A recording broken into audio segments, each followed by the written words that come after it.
ఇవాళ పద్మశాలి వసతుల ఎన్నికల్లో విజయం సాధించి ప్రమాణ స్వీకారం చేసినటువంటి దీకొండ యాదగిరి గారి బృందానికి మనస్ఫూర్తి అభినందనలు. గౌరవనీయులు పెద్దలు రాష్ట్ర ప్రభుత్వ సలహాదారు మొహమ్మద్ షబీర్ గారు, టి నరసింహులు గారు అంటేనే కాంగ్రెస్ పార్టీ పద్మశాలి పెద్ద పాత్ర నిజామాబాద్ పట్టణంలో ఏళ్ల తరబడి పద్మశాలికి ప్రముఖ పాత్ర రాజకీయమైన వ్యాపారమైన కానీ నేతలకు ప్రత్యేకత ఉన్నటువంటి పట్టణం నిజామాబాద్. ఇలా వసతి గృహం ఇందాక నరసింహులు గారు చెప్తా ఉన్నారు. నాకు 61లో నేను శంకుస్థాపన చేసినారని కొన్ని వాళ్ళు చూసుకుంటే విచిత్రం అనిపిస్తుంది. ₹25 ఎకరం ఆనాడు స్వర్గీయ గంగా కిషన్ గారు ఇచ్చినారంటే దాదాపు 2240 గదాలు ఆ రోజు వసతి గృహానికి ఇచ్చినారు. ఎస్ఆర్ మల్లయ్య పెద్దలు, డి నరసింహ గారు పెద్దలు, వీరందరి యొక్క కృషి వల్ల ఆస్త నిలబడింది. చాలామంది దాంట్లో ముందుగా సేవలు చేస్తాం. మన కోసం కాకుండా వెనకొచ్చే తరాల కోసం ఉపయోగపడే విధంగా ఆ సేవలు ఉంటాయి. అందుకే ఆయన ₹25 గతం చొప్పున కొన్నాటి వసతి గృహం ఇలా ఎన్నేళ్లకు యువతరానికి ఉపయోగపడతామండి. మిత్రులు అన్నిగా చెప్పినట్టుగా నేను చాలా సందర్భం చెప్తాను. మనమంతా కూడా కులవృత్తుల మీద ఆధారపడి బ్రతికే వాళ్ళం. పద్మశాలి కానీ, మురుడు కాపు కానీ, ముద్రాజు కానీ, గౌడ కానీ అందరం కూడా కులవృత్తుల మీద ఆధారపడి కులవృత్తులు సాగాలి. కులవృత్తులు అభివృద్ధి చేసుకుంటూ పోవాలి.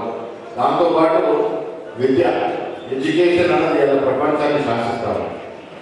విద్య అనేది ప్రపంచాన్ని శాసిస్తూ ఉంది. ఎంత చదువుకుంటే అంత ప్రపంచంలో ఒక్కొక్క వ్యక్తికి భాగస్వామ్యం పెరుగుతుంది. ఎంత ఎక్కువ చదివితే అంత భాగస్వామ్యం ప్రపంచంలో వ్యక్తులకు పెరుగుతుంది. కాబట్టి విద్యని ముందుకు తీసుకోవాల్సిన అవసరం ఉంది. ఆ క్రమంలో వసతి గృహం అనేది చదువుకునే విద్యార్థులకి ఎన్నో రకాలుగా ఉపయోగపడేటువంటి కార్యక్రమం.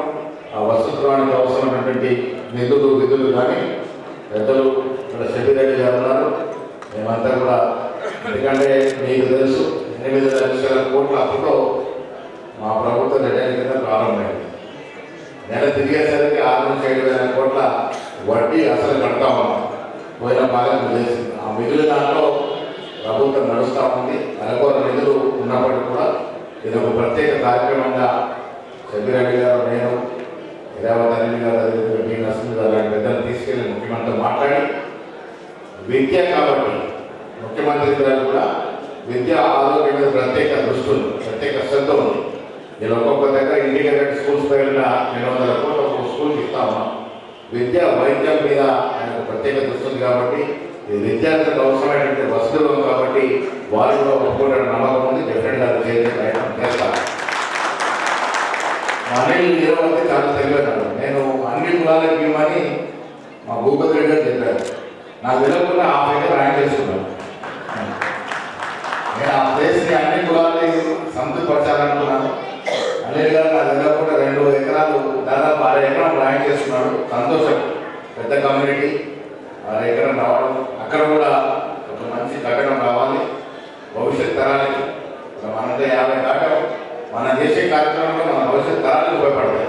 ఆ రకంగా ఉపయోగపడే విధంగా అక్కడ కట్టడం రావాలనేటువంటి మాట ఈ సందర్భంగా దానికి కూడా అవసరమైన ఎక్కడైతే పెండింగ్ ఉందో, సీసీఏలో పెండింగ్ ఉంటే అనిల్ గారు ఉద్దేశం రేపే షబీర్ గారు మనం మాట్లాడడం, ప్రిన్సిపల్ సెక్రటరీ ఎవరైనా మాట్లాడి ఆ ల్యాండ్ ఇప్పించే ప్రయత్నం చేస్తామన్నమాట. పోతే ఫైనల్ రాజకీయాలు రాణించాలి. నేను చాలా సందర్భంలో చెప్తాను. ఇవాళ స్వాతంత్ర్యం వచ్చిన తర్వాత మొట్టమొదటిసారిగా ఆఫ్టర్ ఇండిపెండెన్స్ కులసరిగా జరిగిన కనుక కాంగ్రెస్ ప్రభుత్వం. బ్రిటిష్ వారు 1932లో జరిపారు. స్వాతంత్రం వచ్చిన తర్వాత మొట్టమొదటిసారిగా కులసరిగా చేసింది తెలంగాణలో కాంగ్రెస్ ప్రభుత్వం. రాహుల్ గాంధీ ఆదేశాలు అనుసరించి రేవంత్ రెడ్డి గారు కులసరిగా జరిపారు. మొన్నటి వరకు మనం చెప్పినాం, మేము ఎంత చెప్పిన వాళ్ళు. కానీ ఇవాళ అఫీషియల్ డాక్యుమెంట్ ప్రభుత్వం ఇచ్చింది. ఈ రాష్ట్రంలో వెనకబడ్డ తరగతుల వారు దాదాపు 56.7% ఉన్నారని. ఇంతవరకు అఫీషియల్ డాక్యుమెంట్ లేదు మనకి. పద్మశాలి మేము ఎంత చెప్పిన వాళ్ళు, గవర్నమెంట్ ఎంత చెప్పిన వాళ్ళు, కానీ కాంక్రీట్గా అధికారికంగా అఫీషియల్ డాక్యుమెంట్ ఇవాళ రాష్ట్ర గురించి ఆ దశగా 42% రిజర్వేషన్ ప్రయత్నం చేశాం. ఇది తెలుసు, అసలు 2 చట్టాలు చేశాం, గవర్నర్ గారు దాన్ని తొక్కిపెట్టాము, ఆర్డినెన్స్ తీసుకొచ్చాము, మళ్ళీ తొక్కిపెట్టాము, ఎన్నికలు పోవాలి ఎంత ప్రయత్నం చేసినా కానీ ఇవాళ కూడా 45% రిజర్వేషన్ ఇవ్వాలని పట్టుదలతో ఉన్నాం. డెఫినెట్ గా రేపో మాపో మళ్ళీ ప్రధానమంత్రి కలుస్తాం, ఈ చట్టబద్ధ తీసుకొచ్చిన ప్రయత్నం చేస్తాం. మీ అందరికీ మనవి, కులాభిమానం అందరికీ ఉంటుంది. నేను కూడా ఒప్పుకున్న కులాభిమానం ఉండాలి కానీ కుల పిచ్చుండకూడదు. నేను ఎందుకు చెప్తా ఉన్నానంటే చూస్తే 57% వాటితో పాటు మైనారిటీ మనకు తెలుస్తాయి. 57% మనం ఉంటే మనకెంత బలమని ఒకసారి ఆలోచించుకోవాలి. కులాల వారిగా విడిపోయినప్పుడు కులాల వారిని విడగొట్టి మనం ఇబ్బంది పెడతారు. లేదు మేమంతా ఏకం ఒకటిగా ఉన్నామంటే 60% అయితే ఉన్నాం. అది మధ్యలో పెట్టుకొని ముందుకు పోవాలి. నేను పదే చెప్తాను, ఈ రాష్ట్రంలో భవిష్యత్తు బీసీలదే గంటాపదంగా గట్టిగా చెప్తా ఉన్నాను. చెప్పడానికి కారణం ఏంటంటే మనం ఐక్యంగా ఉండాలి. ఉండొచ్చినప్పుడు డెఫినెట్గా మనకు అవకాశాలు వస్తాయి, భవిష్యత్తులో కూడా అవకాశాలు వస్తాయి. రాహుల్ గాంధీ గారు ఎందుకు నినాదం తీసుకున్నారు? ఈ దేశంలో జిస్కి జితని ఆబాది ఉనికి ఉనికి భాగేదారు ఏమన్నారైనా పాదయాత్ర భారత్ యాత్ర చేసినప్పుడు ఈ దేశంలో ఎవరైనా జనాభా ప్రకారం ఉంటే అంత నిష్పత్తి ప్రకారం ఫలాలు అన్నాడు. రాజకీయ ఫలాలు, ప్రభుత్వ ఫలాలు. ఆ దశగా రేవంత్ రెడ్డి గారి రాష్ట్రం పునఃసర్వ చేసినారు. అందుకే నేను మీ అందరూ విజ్ఞప్తి, కార్పొరేట్ సీట్లను చిన్న విషయం, మీరు ఎక్కడెక్కడ గెలుస్తారో రేపు కార్పొరేట్ సీట్లో సర్వే చేస్తా ఉన్నాం. ఆ సర్వేలో పద్మశాలి నాయకులు ఎక్కడెక్కడ గెలుస్తారో డెఫినెట్గా అక్కడ అవకాశం ఇద్దాం. రావాల్సిన అవసరం ఉన్నది. ఇలాంటి టైంలో బీసీలు రావాల్సిన అవసరం ఉంది. రాజకీయంగా పద్మశాలి ముందుకు వచ్చి పోటీ చేసి గెలిచే సత్తా డెఫినెట్గా సీట్ ఇచ్చి ఆదరిస్తామనే మాట నేను మనం చేస్తూ, కార్పొరేషన్ ఎన్నికలు వచ్చినాయి, మన రాజకీయ ఎంత అవసరం ఉంది. మీరు పద్మశాలు రాజకీయంలో పెద్ద స్థాయికి పోవాల్సిన అవసరం ఉంది. పోవాలని కోరుకునే వ్యక్తులు నేను మొదటి వాళ్ళని మాట్లాడుతున్నాను. రాజకీయ మాట రావాలి, మనకి పద్మశాలికి రావచ్చు, రాజకీయ మాట రావాలి. ఆ దశగా మీరు ప్రయత్నం చేయాలి.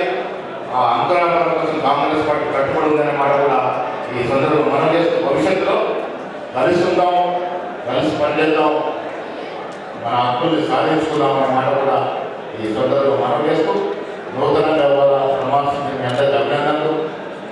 మీరు అధికారులు రిటైర్ ఇవాళ అధ్యక్షులు చేపట్టినారు, అనుభవం ముందుగా కట్టున్నారు. డెఫినెట్గా పద్మశాలి ఆస్తులు అభివృద్ధి కోసం ఏమేమి కావాలో మా వంతు మాకు ఏమేమి కార్యక్రమాలు సాధించట్టు అన్ని రకాలుగా ప్రభుత్వం ఉంది కాబట్టి ఆ దశలో ప్రయత్నం చేస్తున్నాము. పెద్దలు శరీరాలు గారు, నేను అనిల్ గారు అందరూ కూడా మేము చేతుల బాధలు ఉంటాం. భవిష్యత్తులో రాజకీయంగా రాజకీయ ఎదగడానికి మా వంతు ప్రయత్నం మీకు ఉంటుందనే మాట కూడా ఈ సందర్భంలో మనం చేస్తూ మీ అందరూ కూడా మరొకసారి అభినందనలు తెలియజేస్తా ఉన్నాను. నేను తెలుసు, కాంగ్రెస్ ప్రభుత్వం వచ్చిన తర్వాత చేనేత కార్మికులు చాలా మంది చేనేత వృత్తిగా ఆధారపడ్డారు. వారికి 33 కోట్ల రుణమాఫీ చేయడం జరిగింది. కాంగ్రెస్ ప్రభుత్వం వచ్చిన తర్వాత ఇంకా దాదాపు 15-16 కోట్ల అప్పులు బాకీ ఉన్నాయి. అవి కూడా చేసే ప్రయత్నం చేస్తాం. ఇందాక చెప్పాను, ఎందుకు చాలా ఇబ్బందిగా ఉంది. అయినప్పటికీ ఈ జాతీయ నాయకులందరూ అన్ని విధాలుగా ప్రయత్నం చేస్తామన్న మాట కూడా ఈ సందర్భంలో చేస్తూ మీ అందరి నుంచి సెలవు. ధన్యవాదాలు.